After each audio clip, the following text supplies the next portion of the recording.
Good morning, good morning, good morning, good Friday morning here on TV 33 WHPR, Comcast 20 in Detroit, and I'm so happy to be with you today. We have a wonderful, wonderful show. If you can't catch us on television, you could definitely watch us on www.tv33whpr.com. And today we have the chief. I mean the chief. Hello, Chief Craig. How you doing? Chief of Police of the City of Detroit. All right. Pleased to Excited. meet you. Nice to meet you. Great to be here. Oh, great for you to come. I had to long you go been- through changes How long you been trying to get me on your show? since day one. See, something's wrong with that Yeah, picture. but you be hanging You everywhere friends of the else. family, too. Yeah, I know. I'm yeah. over there on Angelo's show I and know. Let It Rip and I know. Spotlight. And Even here, I guess the squeaky wheel gets the oil. I'm here though. Yes. Now tell me this. Now you went to Cass Technical High School. Number You- one high school in Detroit. Oh, Okay. okay. The Green Machine. Anything you say. So you went there, and right out of high school, did you decide to be a public servant, or what happened? You know, actually, attending Cass, I wanted to be an automotive engineer. What curriculum were you in? I was in automotive technology. Oh, Had a love for automobiles, which I still have to this day. And so after graduation, I entered into Lawrence Institute of Technology, mechanical engineering, for a semester. And I realized math was not my forte. we were just talking about that. Math is the pits, man. Oh, not for me. I mean, I figure if I I still- can add and subtract, that's all I need to do. Exactly. That's all I But, could do. So what So happened? really, I guess I was influenced at an early age by my dad because he was a military police officer in the Army Oh, and also a Detroit Police Reserve during the Detroit riots of 1967. you weren't born yet, but I was there. I know I was born. Oh, were you? Oh, I was I was actually a little guy. I saw tanks. careening down. Oh, yes, yeah. snipers. I remember. There was a sniper on top of Ford Hospital. Yes. Yeah. You didn't know that. Oh, but I anyway. might have been 10 years Yeah. old, but But so he was a police reserve. he was during a that Detroit time. Police Reserve. I didn't know it then. I think his military police background, along with being a police reserve, really was played Do a they great still deal. have police reserves? Absolutely, still do. What is their power? Like police officers, they're volunteers, and certainly I want to elevate that program because I think that's a great way to augment our staffing. And they Yeah. provide such a wonderful service. So, What services do they provide? oh, they're out at special events. They typically are visible at special events. I'm trying to expand their role. I'm even looking at getting them to work in detectives. You know, we're bringing detectives back to the precinct. Really? Surprise, surprise. Surprise, surprise. Isn't mean, that Gomer and- Pyle said that? Well, yeah, I got a little Gomer Pyle in me, I guess. Okay, Right. surprise, surprise. So they're coming back to the precincts? Yeah, effective Monday, detectives are coming back. You know, we don't have virtual precincts any longer. Thank God. I mean, whose idea was that? I I've been trying to interviewed that one too, that police chief too. They Did you come ask here- about? Did you ask about virtual precincts? Yes, and he tried to explain it like it was rocket science, but What it was it? wasn't. Some kind of allograms? You know, I'm Yeah. not a math guy. Right, I know. Right. I don't think he was either because they didn't work. Well, anyway, what are the three biggest challenges you faced since you've been chief of police? And that's been what, 3 months? 4 months now. 4 months? 4 months. Okay. Well, first, I came in. The agenda was simple.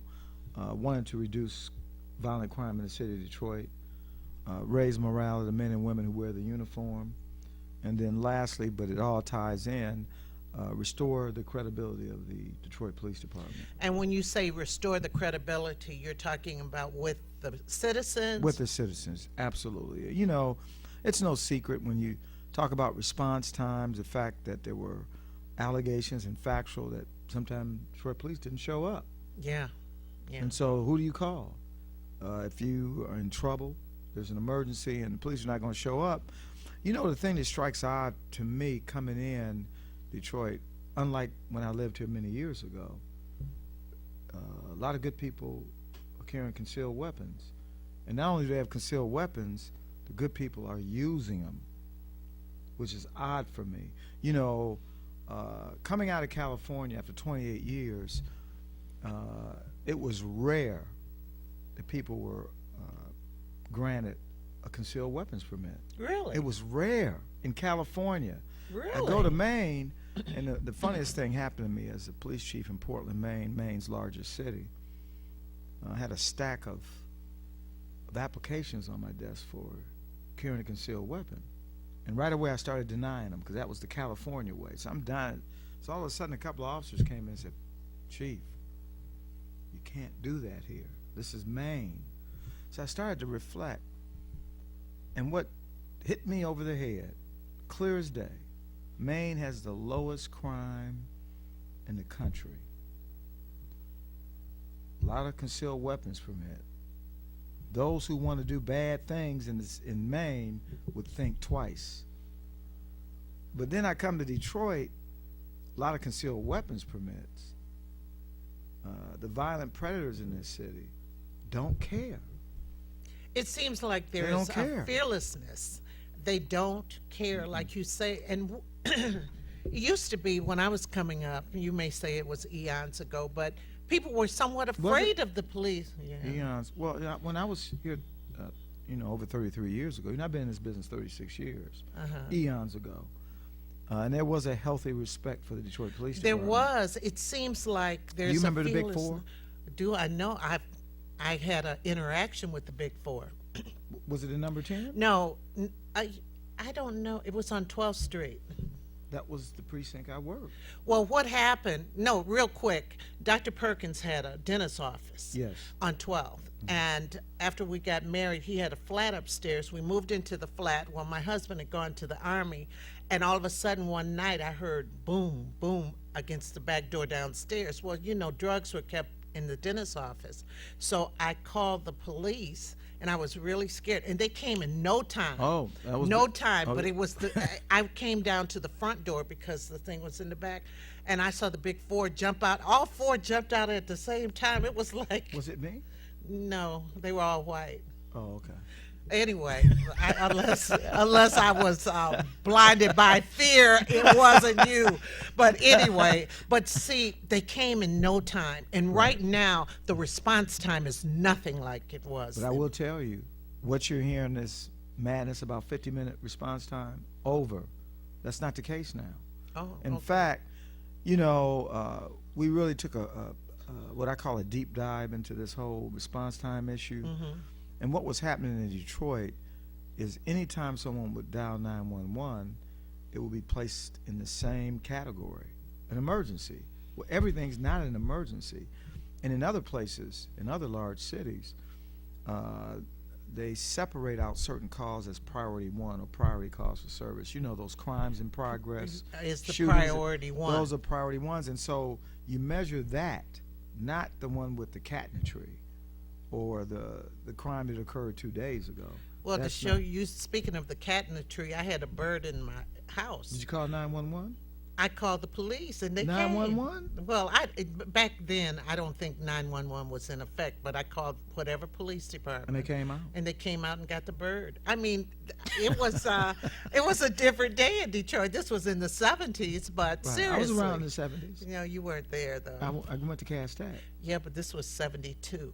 I was in high school. Yeah, so you weren't there. Okay. So, but I'm just saying, I know that seemed a silly Yeah. thing, but I'm deadly frightened of birds, and I thought I was gonna. Was it a big bird? It was just a bird. You But need to anyway. you need to go on a pilgrimage to Maine, get in touch with wildlife.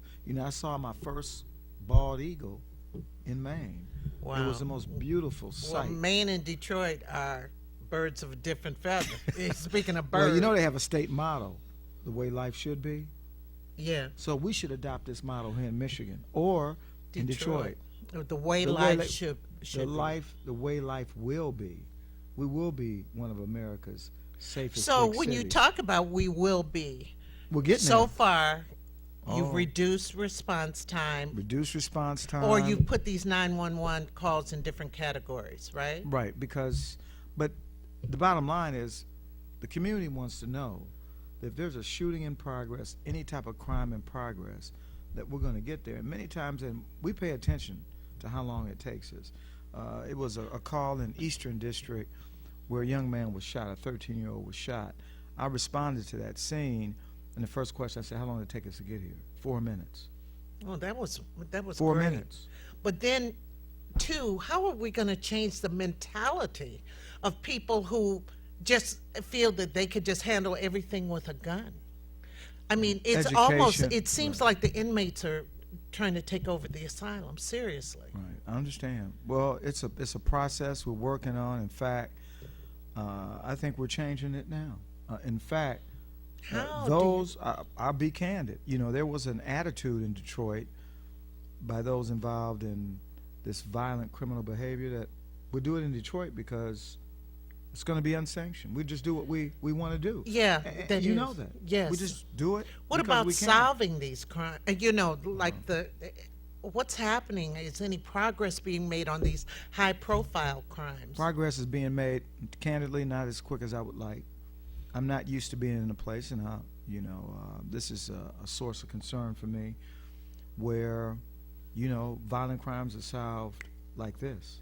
I remember, I have the vivid image in my mind of a 15-year-old girl that was shot and killed in Cincinnati, and I went to that grieving family, her grandmother, and I told the family, I said, look, in a week we will have this person in custody. In 1 week, in 5 days, the person was in custody.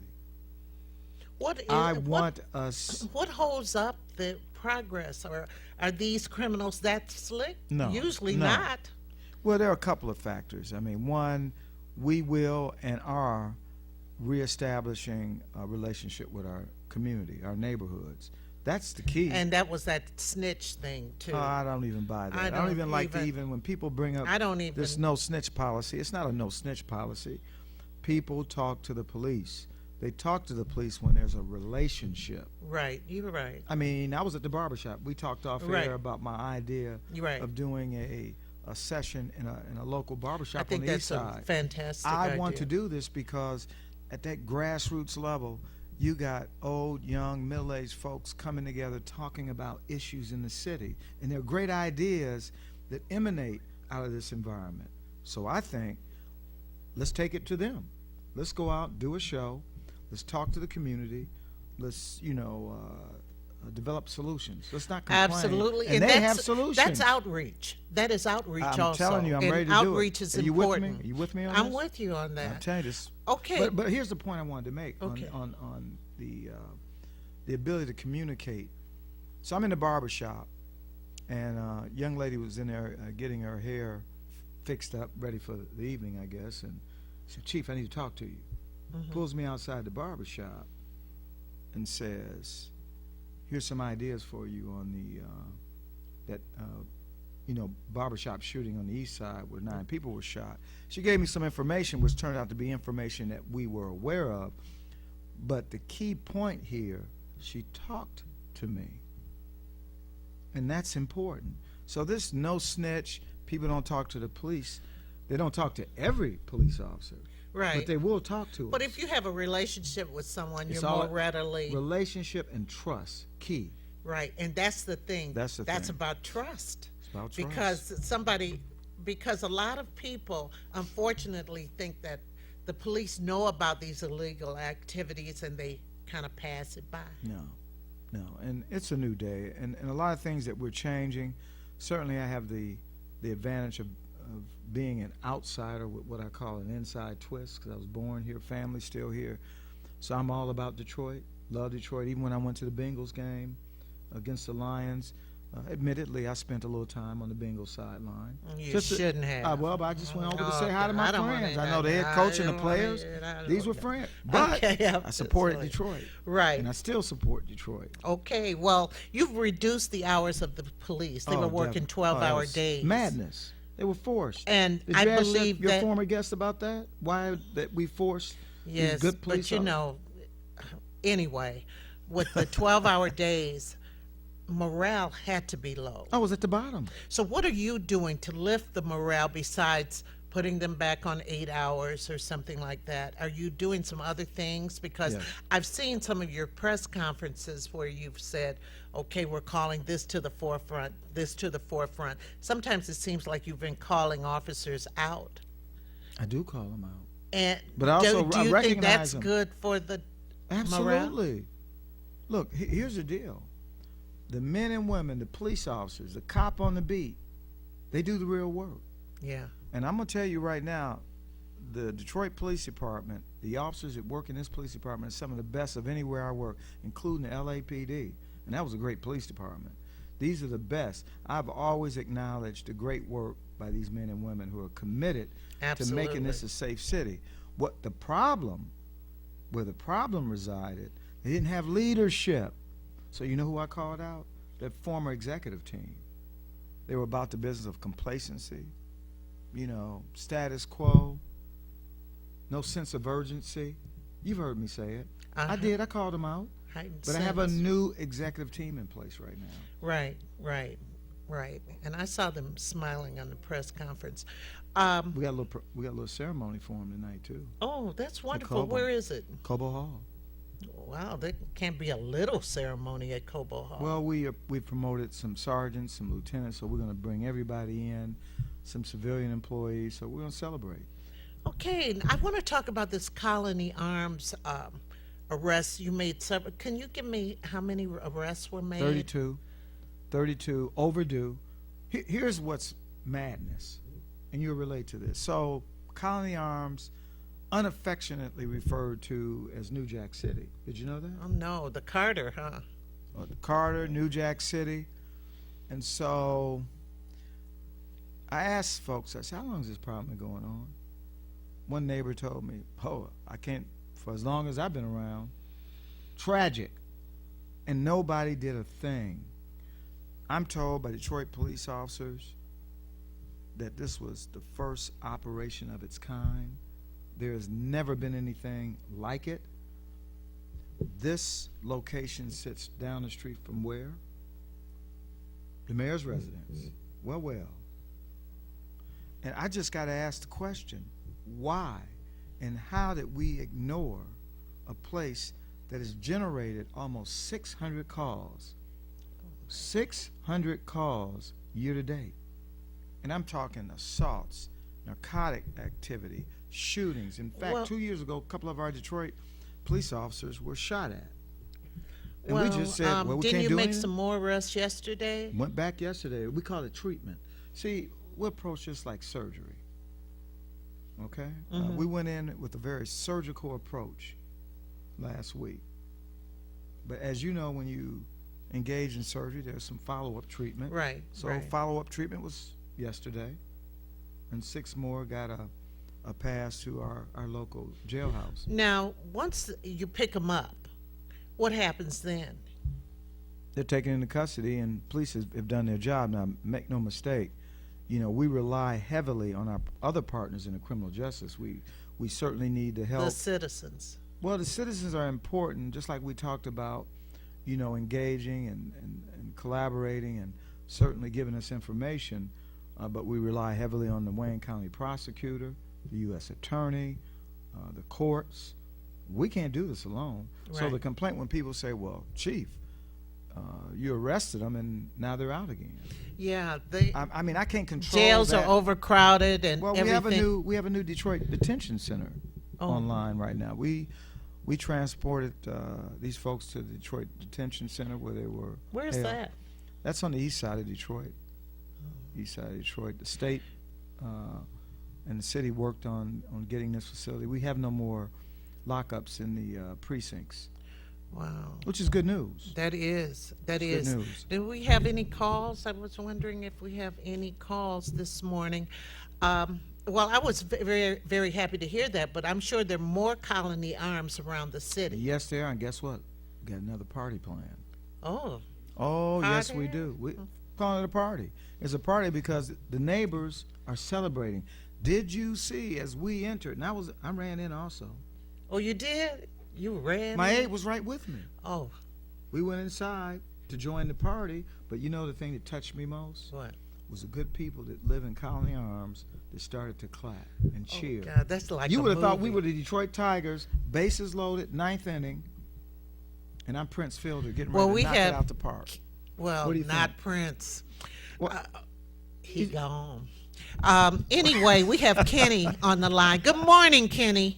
Good morning, Brenda. How you doing? Just How you doing, fine, Kenny? thanks. How you doing, Chief? how you doing, Kenny? I applaud you. I was listening to you yesterday on the radio when you were talking to D'Angelo, and then Thank you. came out there and said, "Well, we're about to go in the building again." I was riding down Jefferson. I stopped up And there, you saw it? And I applaud your officers. They're doing a good job. Oh, they're You doing too. it superb.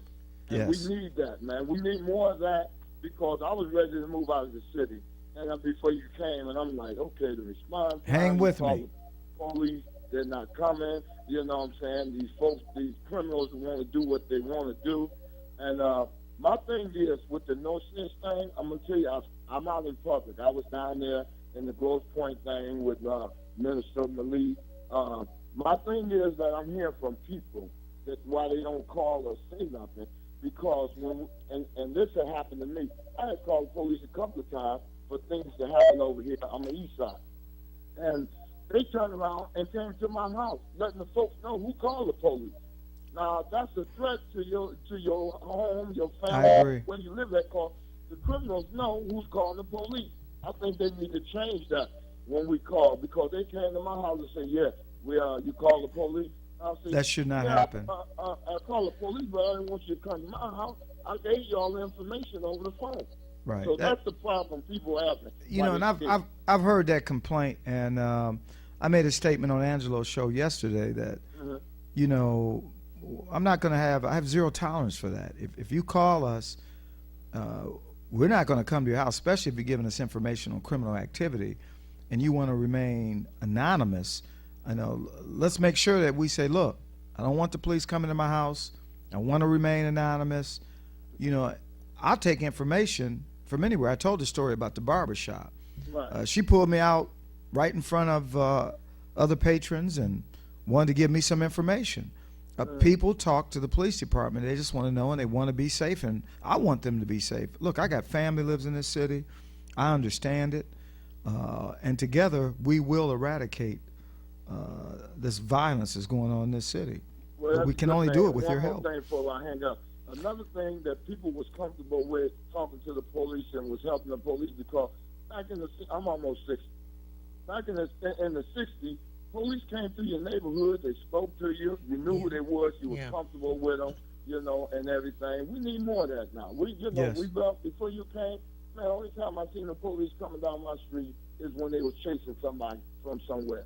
Instead of just riding through, I do a lot on my block. I help a lot of the seniors on my block over here. I shovel and rate that where they can't do it because of their age, and that's the time that I grew up in respecting my neighbors and helping them when they couldn't do for themselves. So that's what we need more of, just seeing something. We know we need more money to bring more police in the city. We know that. But we need to just work with what we got and get these blocks back up and running. So Detroit, it used to be beautiful, and like you said, it will be again. And I just No want doubt. to say that. Thank you for the work that you're doing. And Thank you. I'm a big supporter of you. Thank you. Thank you, Appreciate Kenny. You're very welcome. You know, he brought up some great points. Certainly, I'm a big believer and proponent of community neighborhood policing. In fact, we're rolling out a new initiative, and that's rolling out next week with our detectives coming back to the Right. precinct. That's the What neighborhood about police that officer. beat cop? This is going to be a little bit more contemporary than the beat cop. This is the neighborhood police officer. I'm bringing them online next week. We're in the process of sectoring off our precincts. And beat cop, I will tell you, it's hard to put police officers on a foot beat when your staffing levels are down. Okay. I love beat cops because I was one, and certainly that's a way to interact and touch the neighborhoods. But we're going to roll out this new program, and you'll hear more about it. Oh, I want to. You Oh, it's sure? powerful. Me not being in the in crowd Oh, and all, but I you're want to not in the hear in crowd. more. Oh, you- I want to hear. I I'm want on, to hear I'm more. on your show. Oh, okay. This is the in All crowd. right. We have Brother Jeff on the line. Good morning, Brother Jeff. Good morning, Queen. Hi. Good morning to your guest, Chief. How you doing, sir? Oh, peaceful. I have to piggyback on Queen and the previous call or whatever. You have a hard job because Yes. you're dealing with the effects. You're not dealing with the cause. And so, as brother said earlier, I understand prior to, say, going back to the 60s and 50s, crime in this city, we lived in that era where you were able to leave your doors open, where you can leave your keys in your ignition. Nobody would mess with it. So really, it's a mindset that we have to deal with today. When you look at that, understand, people don't do crime in front of the police. In other words, they that's always done in the dark. And so you have a hard job, because you come to a city where the recreation part of the city is practically zero. Whereas when Uh-oh. Did we lose the caller? No, he may be on. Brother Jeff? Brother Jeff? Hello? Hello. Dorothy? Yes, hi. Oh, Brother Jeff, call back, please. How you doing morning. this morning? Fine. How are you? Just You are fine, doing? thanks. I want How to you say doing, to you, Dorothy? Chief, I think you're doing a wonderful job. Thank you. I'm going to make mine really brief, but if some kind of way you could bring Warren Evans into the mix, I think we could make it 100% ASAP. Thank you very much. Thank you. Thank you. Thank you for the call. Thank you for the call. What does the new police recruit look like? What does the new police recruit look If like? you had to, the new police, Well, my vision and what view. characteristics? Well, certainly we want a police department that reflects the community it polices. I mean, that's first and foremost. I'll be candid. We are challenged today with recruiting, especially our African Americans. Yeah, It's a big challenge. I wasn't talking like that. Well, what but it that's- looks like. I mean, what I'm saying, what characteristics did you want them to bring Well, to the force? well, really, let's talk about that for a moment. The characteristics of looking like the city is important because people respond to, if you represent the city, people respond to that. And I'm not saying that means that we need to have a police department that's leaning in one direction in terms of the Right. ethnic makeup. But I am suggesting that it is important that a police department look like the city is policing. But a new recruit certainly wants someone of high integrity, someone who is a law abider. Do you And want these them to things be might- college educated? Well, that's an important factor. In fact, during this restructure, we talked briefly about the new DPD and the command and executive teams. Everyone at the rank of deputy chief and assistant chief right now has a minimum of an undergraduate degree. Okay. That was not the case before. That is important to me. Why? Well, for a lot of reasons. I mean, when you're giving back as a public servant and you take the time, like so many have, to further your education, that's part of your commitment. Well, it to shows public tenacity too. Oh, the whole and I know you being an educator, you understand the importance of this. So right now, that's what we're pushing for, and it's reflected in the executive level of our organization. Well, we have Gus on the line. I think it's Gus. Good morning. How you doing, Good Gus? morning, Mr. Perryman. Good morning, Chief. How you doing, sir? Fine. I have a few questions. Do you think that we need more cameras in the downtown, midtown area, and maybe in the neighborhoods we need more cameras out there to I- help crime? Yes, I would love to have cameras all over the city. That all our major thoroughfares had video. And I know some may disagree with this. I mean, this is a public street. There's no expectation of privacy. I tell you, in Cincinnati, a much smaller footprint than Detroit, we had cameras all over the city. And it really helps in our fight to crime. I mean, if you go to London, there's cameras everywhere. Everywhere. I mean, this is the environment we live in, and so absolutely, I would love to see cameras all over Detroit. And we're in the I would too. process. I'm sorry. I would too love to see that. Oh yeah, I happen. would love it, and certainly we're moving to create a real-time crime center so that we And, can tap me, Chief. into the cameras that are existing to date. Well, you had another quick question, Gus? Yes, I did, Ms. Perry. Chief, there is a concern that's starting to happen here in Detroit of this new game they're playing, knockout game. Yes, Have you heard of it? And I have heard of it. I know it's not happening in Detroit, but it's happening in other major cities. Yes. Philadelphia. And I think it New seems like New it's Jersey a black also. on white crime. Yes, it's terrible. Yes, Well, it is. And you have any? Are you ready for this? I know it's got to be a hard thing to handle if it happens in the city of Detroit. Well, I hope that it doesn't come to Detroit. In fact, when I was police chief in Portland, Maine, it was a common tactic. In fact, it was so common on one. I spoke out vigorously about this kind of activity. It was also almost the norm. Here I come from a city where there were drive-by shootings. I'm talking Los Angeles, and I go to Maine, and you got people knocking people out. So this is really not a new thing. And so, in one instance, young man was with his girlfriend, and he was knocked out. And when he fell to the ground, he hit his head on the curb, and he died. So this is serious. I hope that does not come and add to our already violent situation in Detroit. Certainly, I mean, drive-by shootings or shootings of any sort, to me, are the one thing that drives fear in our city, knocking people out. I mean, for many of us that grew up in the 70s, people fought. I'm not talking about this knockout madness. Now people resort to using a gun. And so I hope it doesn't get here. We don't need knockouts. And I learned yesterday when I was on the Angelo show, somebody was mentioning they thought that some of that activity had already begun to start here in Detroit. We are not aware of it. Well, if it does happen, I mean, Like anything else, we're ready for it. Okay, that's what I want to know. That's what I want to know. We're out fighting a good fight.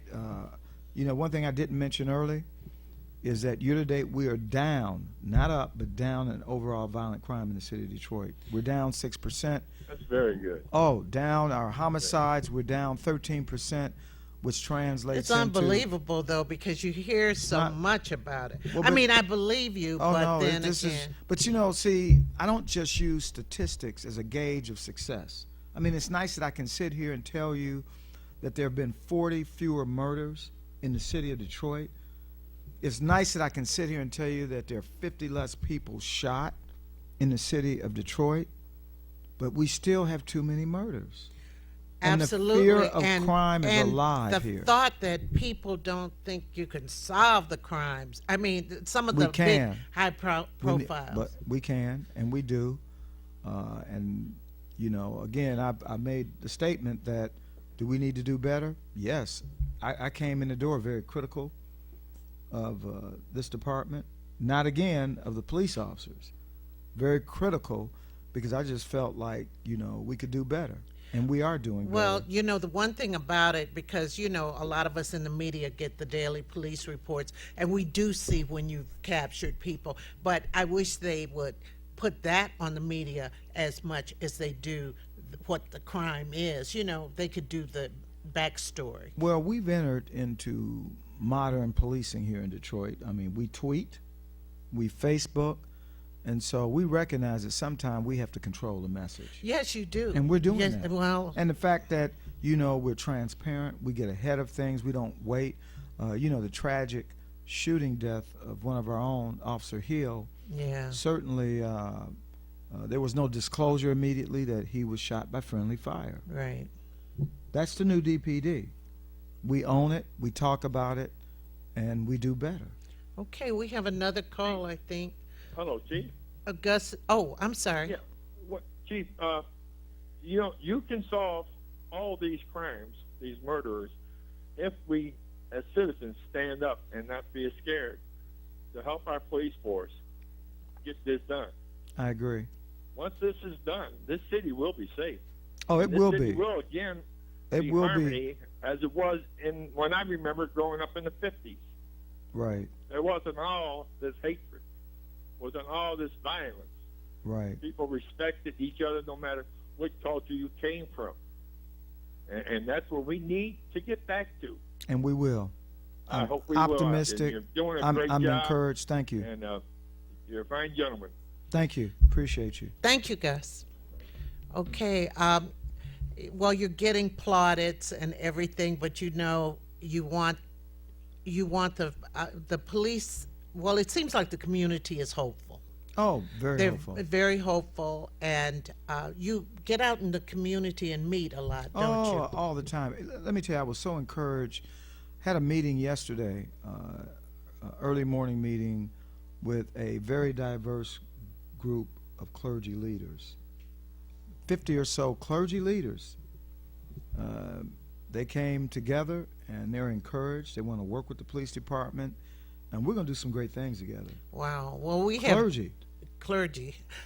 They come out to the front, but No, this group is ready. Oh, I'm good. telling you, they are ready that's to good. put the work in. That is good. You know, That's so, good. I think that's Because they're out in the community, they might as well Absolutely. galvanize. We have Gerald on the line. I think it's Gerald. Good morning.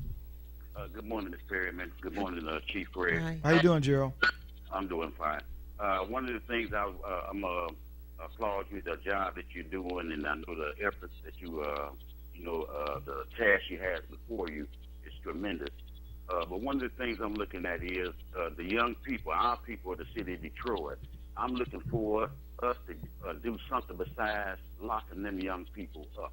I agree. And that's like giving them recreation or giving them vocational opportunities to do things and build themselves towards to where they can be a compliment to the community and be thriving citizens, taxpaying citizens, and everything. Yes. I don't think that we should have to lock up everybody down here in the city of Detroit because agree. it's not necessarily their fault.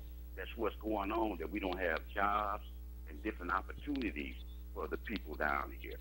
And I applaud you, like I said, on your job that you have Thank to you. do and everything. But I think we ought to have other viable means, like opening up some of these vacant buildings, recreational centers and different things like that. Yes. And giving these people something viable to do, because everybody down here is not a criminal. And I then agree. if they don't have anything to thrive on, that makes them a criminal. And I don't think that we should lock up the whole city of Detroit. I agree. And that's crime prevention. Oh, that's great points. And just let me say, here's one thing I know, and I know it to be true. You cannot arrest your way out of a problem. Putting people in jail is not the answer. In fact, when people go to jail, you have failed. That's not crime prevention. Right. And going back to the Colony Arms, the thing that struck me most, what people don't really understand, so, people talk about the most violent zip code in America here in Detroit.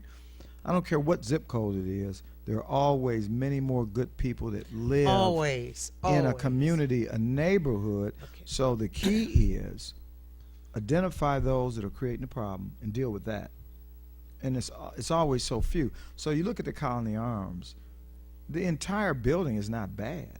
Right. But remember, it was the good people that lived there that were cheering as we were making entry. Right. The good people. Right. And so that right there is a microcosm of a larger neighborhood. That here you got this building that folks are referring to as New Jack City, or the Carter, as it's called in the movie, when in fact there are many more good people that live there. It's always many more good people. That's why I always use the term the inmates taking over the asylum. We have Miss Smith on the line. Good morning. How are you today, Mrs. Perryman? Fine, thanks. And to you, the Chief? How you doing, Miss Smith? That's good. Chief, I would like to ask you, you have your officers, and I just want to say I know one of your officers, was Sergeant, just moved out the city. He just moved back? I beg your pardon? You say the officer just moved No, back? moved out the city. Oh, moved out, yes. And so since so many of our officers are moving out of the city, Yes. what are you prepared to do to keep them inside the city? That's a great question. And I get that question. I don't care if it's on television, radio, community meeting. Hey, what's up with police officers leaving the city of Detroit? And I'm going to say something that you're not going to like, but I'm going to say it because I believe it. You know what? I don't want to say this in the wrong way. I do care, but I don't care. I care that the police officers that work for the city of Detroit, that when they come to work, they're committed, extremely committed to doing the work and supporting. I am not going to be a part of directing where they can live. They should be able to live wherever they can afford. And that's what's happening. Let's face it, Detroit's got some other issues like high insurance. I live in the city of Detroit.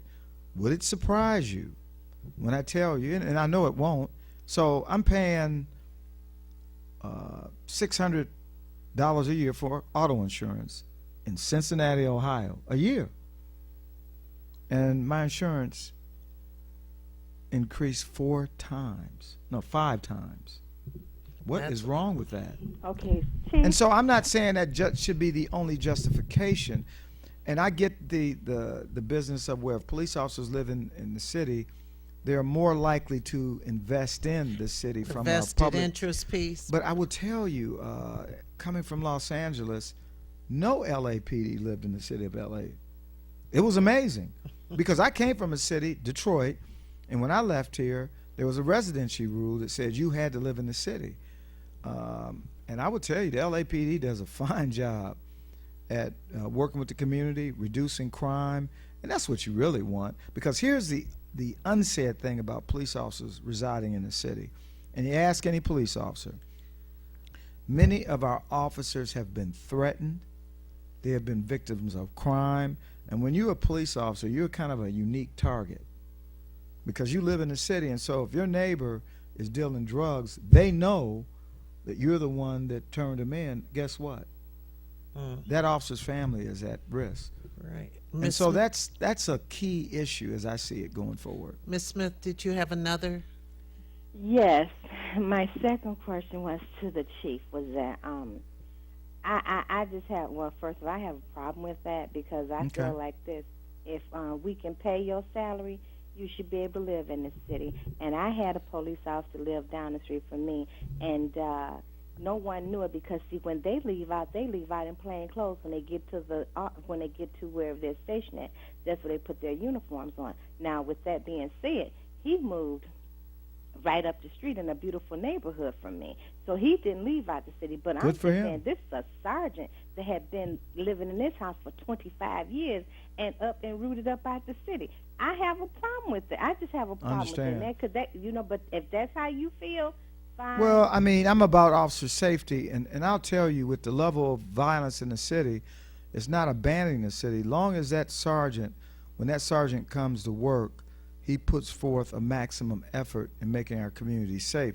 I'll tell you, and I know what you said, well, he lived there, he wouldn't leave home in uniform. Here's what I do know. Everybody in that neighborhood knew that sergeant lived there. No, they did not. I can't believe that. Because And I'm going to tell he you was a why. renter. Everybody in my neighborhood knows I live in the city of Detroit. Well, that's you because then you on TV. But this was this particular officer. He came in the house and he stayed in the house. I wouldn't have never known he was renting as the landlord Okay. had told me. But okay. Thank you, Ms. Thank Smith. you. We have Sandra on the line. Good morning. Good morning. God bless both of you. I respect the jobs that you each do. Thank you. I have two things I'd like to know. Chief Craig, Mhm. are you still not coming when a home burglar alarm goes off? If there's a burglar activation, yes, we do respond. It's not necessarily a priority one unless there's an indication that the burglary is in progress. So, for example, if someone has an audible burglar alarm that has, I forget how it's framed, but if we can detect movement in a location, that's a priority burglar call, and we will come to it would be that. worth my while to install cameras and all of that stuff. Yeah, if we have something more and we know it's a crime in progress, that's a priority one run. Okay, and my second situation is this. I live on the edge of the city. We have people coming across 8 Mile to purchase drugs. Okay. 2 white ladies every day, regular as clockwork. They come over, they buy their stuff, and they go on back to Warren. Okay. You got a number for me to call? Absolutely. I'm going to have my trusted aide give me that number because we want that information so that, because we've heard that complaint. Can you bring me a number, please? We've heard that complaint about our suburban neighbors coming to the city of Detroit to commit crimes. You're not welcome here. If you want to do your business, do it in the city where you reside. And they're bold. They And don't you're come right. I mean, just like the undercover prostitution issue. in broad open daylight. No, on we your want porch. we want to know. We want to know they because we come. think it's important. You could just bring me a number. It's okay. You know, Thank you.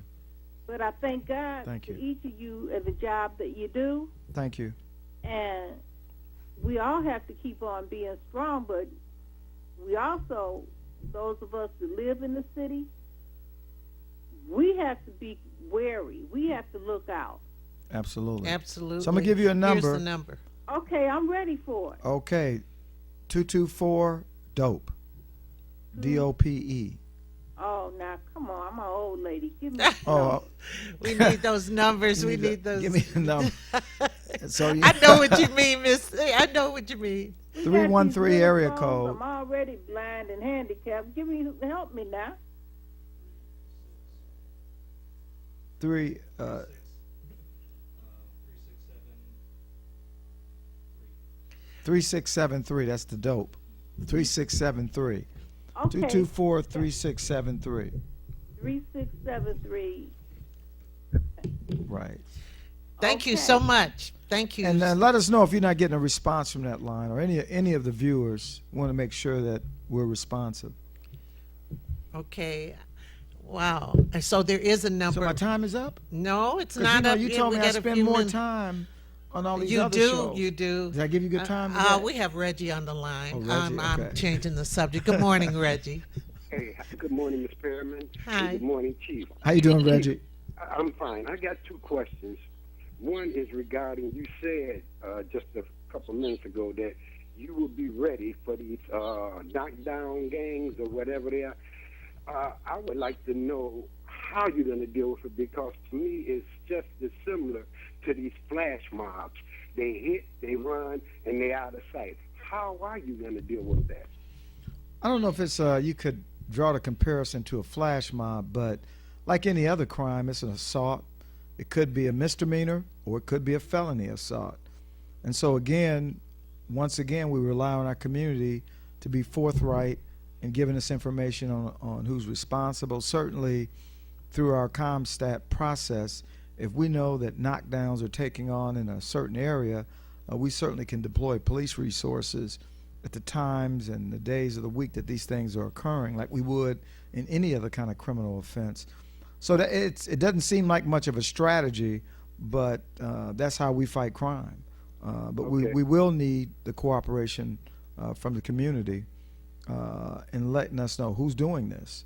Again, we're still at a stage right now that really hasn't happened. You know, one thing that's interesting in Detroit, unlike some of these other cities, you know, there are a lot of people carrying guns. So if you run up to someone and decide to want to knock them out, there's a possibility you could get shot in the process. In fact, I read yesterday in the paper or something that a woman was a victim of that knockdown and she had a Here gun. in Detroit? No, Oh. out of state, but she Okay. had a gun and she killed one of the perps. You heard that? Well, it happened to Perp. me about 8 years ago. Oh, I'm it walking did? down Grand River in Magnolia, and Okay. all of a sudden I see them running towards me, but I wasn't doing nothing, so I wasn't even thinking about them. I just continued on.